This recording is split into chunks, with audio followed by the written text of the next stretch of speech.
Hello my friends, let's go to the front lines review at first, where Ukraine is successfully moving towards from Novopavlovka towards Filia. Russia tries to occupy the village of Novopavlovka since the last winter, and still it is not successful. They tried lots of the tactics. They used the bad weather conditions, infiltration tactics, mid-wave tactics, but nothing worked here, and moreover Ukraine now pushes Russian forces out from Novopavlovka, and also Ukraine counterattacks in general at this specific direction. We have the vector map, let me show you.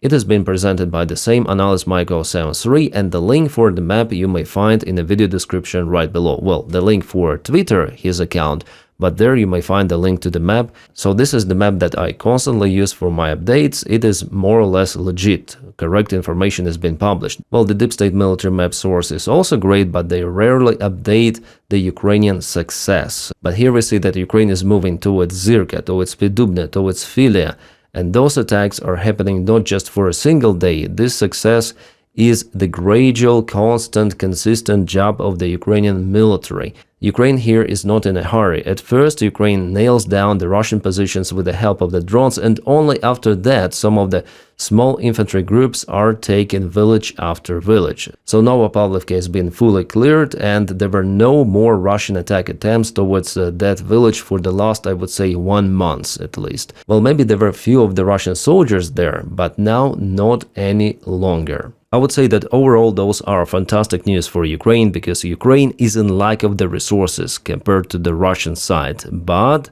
is capable to regain some of the territories, which is fantastic. It's a great sign, especially nowadays. Then there is the NATO summit ongoing in Turkey, and of course every sort of the Ukrainian success will be presented there, like for example Novopavlovka, and also long-range Ukrainian strikes on Russian oil refineries, kabooming Russian fleet, and so on. Well, at the same time, Russia is moving in Kostyantynivka. They caused some of the losses for Ukrainian infantry, Ukrainian unmanned vehicles, Ukrainian artillery in the place, but there is still the presence of the Ukrainian infantry in Kostyantynivka itself. So what Putin says that Russia has occupied Kostyantynivka, no, it's just the hoax.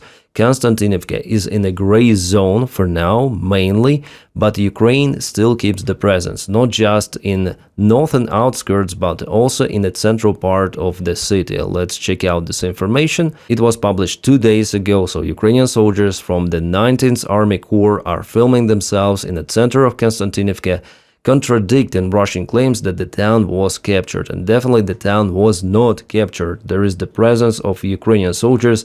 The place is geolocated, so it's not the hoax, it's not what Russia films on their occupied territories, claiming that they control Kupiansk or something. No, Ukrainian soldiers are here, and most of the time, of course, they're in the basements or in the ruined buildings hiding from the enemy drones, but Russians do absolutely the same stuff. It's the drone war, and Kostyantynivka is now in the kill zone, so there is no chance to just walk there openly, and this photo was taken very briefly. Russian propaganda also does the same tricks, but not in the central part of Kostyantynivka, because they cannot reach it. They did the same in Pokrovsk, like even Solovyov, Russian propagandist, went to the town, they made the quick report, and later on they run away as fast as possible. So that's the current situation, and once again we have the evidence that Putin's claims about Kostyantynivka are just pure lies. Some of the Russian military bloggers are saying that in Kostyantynivka there could be even the situation similar to Kupiansk, so Ukraine may prepare some of the counterattack, and the early proclaims that we captured the settlement are not just stupid but dangerous for the Russian armed forces, and I would agree with that, but that's all about the Russian leadership and the Russian propaganda. In Pokrovsk direction, Russia moves just a little bit, but Ukraine is using aviation gliding bomb strikes on Rodinska, for example. Well, Ukraine recently expanded and extended those aviation bomb strikes on Russian positions. I see it from the military map analysis and the actual confirmation. So despite few of the losses, the last months Ukraine lost 1 Sukhoi 24 and 2 of the MiG-29s, but still Ukraine has jets, and hopefully Ukraine this year receives more from Belgium, for example. At the end of the year, they promised to start deliveries. Yeah, everything is so slow with those deliveries, and this is the Russian advancement near Rodinska. So Ukraine nails down their positions, also with aviation strikes, as you see, plus drones, but Russians managed to move a little bit. I think that Russians will occupy Rodinska, and the fight for it is ongoing for several months, if not more than a year. In Kupiansk direction, Russians tried to move to Kupiansk with a small infiltration attack. They even deployed their flags there, but after all, their attack attempt was cancelled by Ukrainian drone operators. So the 43rd Mechanized Brigade attacks Russian infantry with vampire drone drops, so the confirmation about the failure of the Russian offensive. A small Russian infiltration group was completely flatlined by the drone drops, and those are very effective tools. I mean, vampire drones, they have the good aiming equipment. Russians do not have that aiming absolutely. Ukraine is more precise with every strike, whether it's FPV, middle range, long range, or drone drop. Even moving vehicles are being kaputted by vampire drones. Vampire is also called Baba Yaga, as you know it. Well, Russians on their military maps, they're not saying that Ukraine is counterattacking from Novopavlovka, but at the same time they're confirming the Ukrainian counterattack vector towards Podubne. And also, if we take Russian military map seriously, which I do not recommend to do, it seems like Ukrainian army has been encircled in several of the places, and Russians has occupied Novonikolaevka recently. Well, they may draw absolutely everything, it's not been confirmed by any sort of the other military map. But I still cross-check the Russian military maps because sometimes they deliver truthful information about Ukrainian, for example, movement in Kamensk direction, Zaporizhia Oblast. In that case, a map presented by this Russian military blogger is no different with Mayakovsk map that I usually follow. The deep state even is more conservative about Ukrainian territorial gains than Russian military bloggers sometimes. It's kind of strange, so Mayakovsk shows the Russian territorial gains in Rodinska, but Russians are showing Ukrainian counterattack towards Rodinska and no Russian territorial gains there. Well, maybe because they already put Rodinska almost fully under their control. And what they say that Ukraine is counterattacking in the Kucherov Yar, this is the zoomed-in image showing the Ukrainian territorial gains. Interesting. Plus, Russian military bloggers are very concerned about the Lyman direction. Well, before they put Lyman fully into the red zone, but now it's somehow fully in the gray zone. Russian military bloggers, what the hell happened with your analysis? And also they say about two major Ukrainian counteroffensive operations. One is going from Rytka Dub, where Ukraine goes to Zelena Dolina and Nove, and also Shadrigolovo. Allegedly, the fights are happening there already. It is not just according to the Russian channels, Ukrainians also report about it. And recently, Ukraine gained more territories from Dubrova village. So you see how Ukraine tries to cut Russian flanks around Lyman. The fight which is ongoing in Dubrova is very close to Lyman itself, but here with attack from Rytka Dub, Ukraine tries to cut the entire Russian group, starting from Sosnovo, finishing Seredne villages. And of course, Shadrigolovo, it's the biggest village Russia occupied. So we'll see. If Ukraine is successful with that, it means that Russia completely failed on the front lines. Because actually the position for Russian forces around Lyman, it is very profitable. They almost cut Ukrainian logistics fully. They're controlling it with the help of the drones, but even in this condition, Ukraine is capable for counteroffensive operations, which is extraordinary. So Russia has to withdraw the forces like they did in Dubrova. Honestly, a few months ago, I was sure that Lyman is simply doomed because of the lack of the supplies. Connections are being impaired by Russian drones, by Russian territorial controls. But now I am not sure that Lyman will fall, at least in a nearby perspective. Maybe even this year Russia will not be capable to occupy it. Well, this part, the Kupiansk direction for Russians, well, it's crazy. It's just a hoax. It's not happening like that, so they're not very close to Kupiansk. There was some small infiltration attack, nothing more, and Russians didn't go to the settlement itself. Maybe with small infiltration group, but for every advancement Russia paints military map at least in a gray zone, maybe also with red. Depends on their political situation. If Putin says that, for example, Kostyantynivka is being occupied, even Russian military bloggers should paint it in red. Otherwise, there could be penalties. So as you saw, my friends, if we check Russian-made maps and Ukraine or pro-Ukrainian analysis, they're mostly telling the same picture. that Russia doesn't have this superiority on the front lines any longer. It doesn't have the advantage, and it's scrolling sometimes in separate points little by little. And they also show Russian maps and independent and pro-Ukrainian that Ukraine also is capable to counterattack. So the general forecast for Russia in this war is not that optimistic. Russia bogged down till the moment that they have to evolve into some new level. I don't know, announce a new mobilization to mobilize more than 1 million soldiers.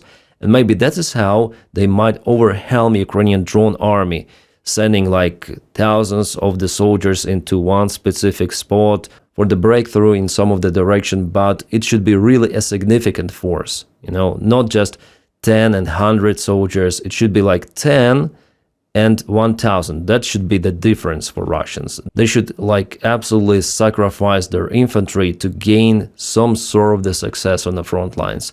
This is craziness, this is madness, but I do not exclude that Putin would not do it.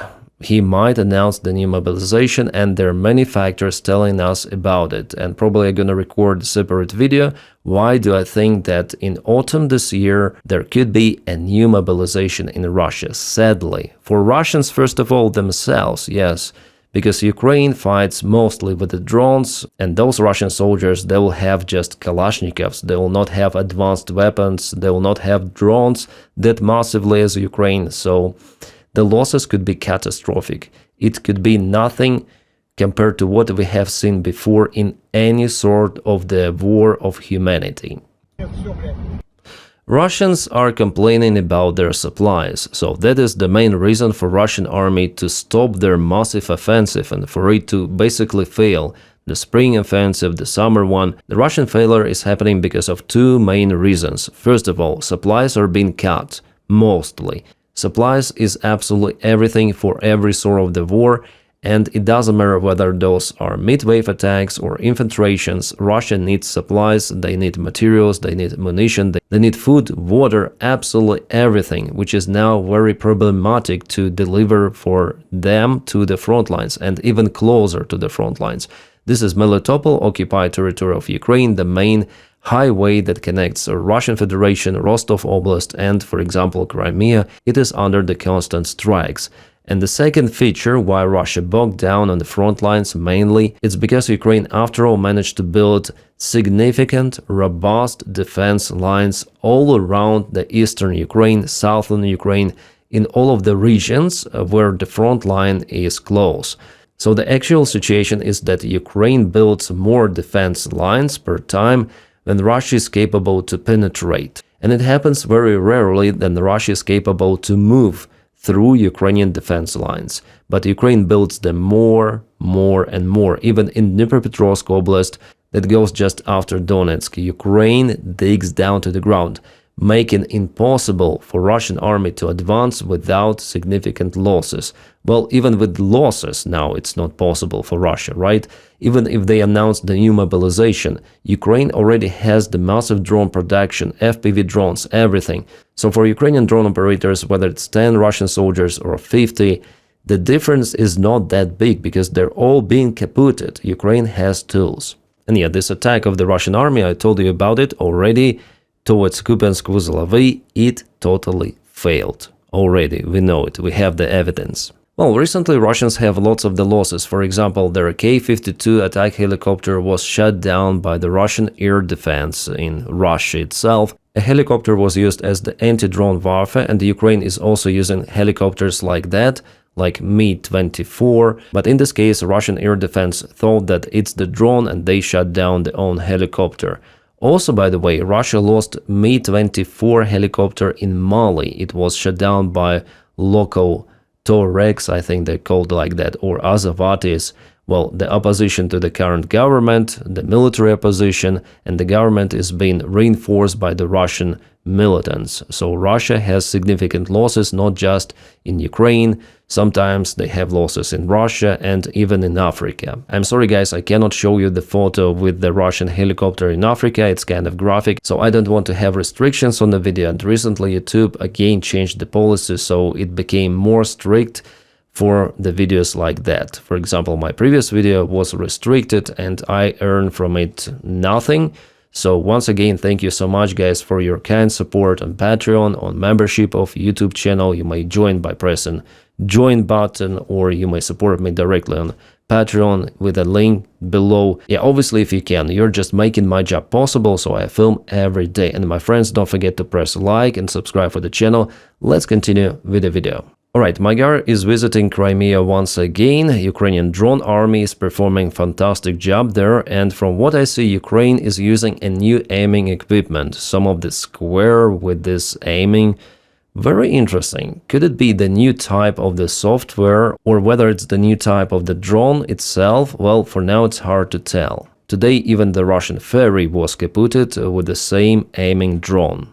Quite interesting. I think it's the part of the machine vision. Well, it's just my guess, I cannot state it by 100%, and Ukraine continued to demolish local substations. Also, there is the confirmation that Ukraine hit a couple of the hangars in Rodinska airfield of Crimea, one of the main Russian military airfields, and also that's the base for the Russian drones, like for example Orion. Orion allegedly was zeroed. And it is happening just right now. Again, one more massive Ukrainian drone attack. Every night Ukraine is launching hundreds of the drones towards the Russian territory. So we should expect some of the interesting news the next morning, and already there are some of the kabooms being reported in occupied regions of Ukraine, like for example in Luhansk. I can't stand watching what's happening. I've seen the pictures of those battlefields, and it's a drone war. It's a war of drones. It's a whole new technology. And we're actually the leader in drones now. We have the most sophisticated drones, but people wouldn't believe how violent it is. And I've seen the battlefields. They send me pictures. I actually want to say, don't send them to me. Pete, this man right here sends me pictures. Pete X said. And I said, Pete, you know what? Doesn't help to look. I've never seen anything like it. It's carnage. So Donald Trump, he is not saying it for the first time. Just yesterday on his conference, he also mentioned that he saw the videos. Probably it definitely gave the impression of the drone war on Donald Trump. He described the usual FPV drone video that we already watched with you for years on this channel, and not just here. So he said that some soldiers been followed by the FPV drone. I think Ukrainian side somehow propelled this video to Donald Trump to show the effectiveness of the drones, that Russia is unable to propel on the front lines, that the situation in Donbass for Russia is not that great as Putin said, and there is absolutely zero reason for Ukraine to voluntarily withdraw from Donbass. So now there is the change of the narratives in MAGA community in general, and also I guess in Donald Trump's head. At least I hope it's like that, but I think Donald Trump still supports more dictators than his allies. But at least he understands already that Ukraine is not going to withdraw the forces. Ukraine doesn't agree on Russia's plan of capitulation. So yeah, it seems like even Donald Trump understands the importance of the drones. He says that the best of the best drones are in the United States Army. Well, if we speak about the attacking drones like MQ Reaper, Hawk drones, also used for surveillance, yes, I would agree with that. But smaller drones, I think Ukraine has the best of the best nowadays. That's why there are some of the contracts already signed with the United States of America for basically selling Ukrainian drones and Ukrainian drone technologies for our allies. And despite Donald Trump, I'm sure that this cooperation is needed, because after all, United States is democracy. United States is in a way, of course, even now supports Ukraine. And with the wind of changes on the front lines, I see also slight breeze of the change from MAGA community. Hopefully, they'll understand what is happening. And after all, no one would like to associate themselves with the weak side, Russia. The thing I don't like is those organizations like Olympic Committee and FIFA. They want to lift the ban from the Russian athletes and let them compete after 2028 or 2027. I am not sure, but the news are outrageous. And I agree with Kellen Robertson, who is the friend of the channel. He himself experiences the Russian attacks on Kyiv. He is from Ireland, but he lives there, so Russia spent last week murdering civilians, sleeping in their homes with ballistic missiles, and now the Olympics invites them back. That means the Russian anthem will play at the next games. This is absolutely disgusting. I agree here 100%. They want to unban Russia for the Games of Los Angeles in 2028. And the same day, FIFA also stated that they want to lift the ban from the Russian clubs and the Russian team. I think FIFA and the Olympic Committee, those are the most corrupt organizations out there in the world. And you see how Russia propels those narratives. They brainwash people through those social media platforms. They're propelling Russian propaganda, the Russian viewpoints. Yes, still most of the people in Europe, for example, they support Ukraine, and also in the United States and Canada, of course. But I see how Russia tries to change the trend with lots of the bots, lots of the influencers, paid ones, plus those corrupt sport organizations. So Russia wants to propel narratives that not just Russia is guilty. It also could be corrupt Ukraine, or they're playing on some of the history between, for example, Ukraine and Poland, reinforcing the anti-Ukrainian rhetorics. And by the way, about Poland, I didn't put too much attention, but there was the report from the United States intelligence that Russia may start some of the military provocations against Poland, and not just United States intelligence says about it. Prime Minister of Poland Tusk stated that he got the same reports from European intelligence services, the warnings that Russia is getting ready for full-scale escalation against Poland. And I don't wish any sort of the country to experience what Ukraine has today. I mean, those strikes. By the time I'm recording this video, there is the strike on Kyiv, capital city of Ukraine. Those are ballistic missiles. They fly very fast, so it was the kind of the late warning for the aerial alerts, and sadly people are now running, hiding. Well, this is very bad. And the fact that organizations are unbanning Russia to participate in the, well, this is crazy, guys. This is really, truly disgusting. This is Kyiv today, just right now. In this particular minute, something is already burning there. As the eyewitnesses reported, 10 of the loud bangs are already been heard. Alright guys, that's all what I wanted to tell you in this video. Stand by for the morning update, and also if you can, please support my job on Patreon. The link for it is in the video description right below, or join membership of YouTube channel by pressing button join. My friends, thank you so much, you are making this content possible. You're awesome, you are superb. And also don't forget to press like to this video, subscribe for the channel. I wish you all a peaceful sky wherever you are, and have a great time.